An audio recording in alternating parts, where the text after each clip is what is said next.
এখানে আপনি রাজনৈতিক বক্তব্য কেন দেবেন?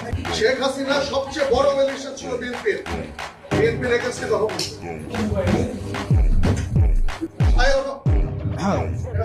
চাঁদাবাজ এর বিরুদ্ধে সবসময় আমাদের কথা বলতে হবে।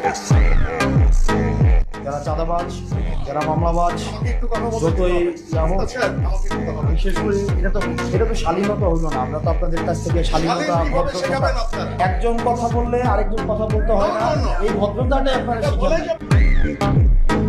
গণতন্ত্র মানে এইটা না যে সবসময় শুধুমাত্র আপনার প্রিয় কথা আপনার সামনে বলা হবে, আপনার প্রিয় মানুষের সবসময় স্তুতি গাওয়া হবে, এটা জুলাই না।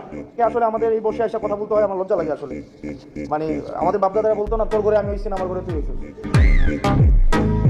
আমাকে আপনি প্রশ্ন করবেন, আপনি যতক্ষণ পর্যন্ত প্রশ্ন অব্যাহত থাকবে ততক্ষণ পর্যন্ত আপনি রাইট ট্র্যাকে থাকবেন। আর যখনই আপনার প্রশ্নের পরিবর্তে শুধুমাত্র স্তুতি গাওয়া হবে, জবাবদিহিতার পরিবর্তে স্বেচ্ছাচারিতা অব্যাহত থাকবে, তখন প্রত্যেকটা মানুষ হাসিনা হবে। হাসিনা তো ব্যক্তি না।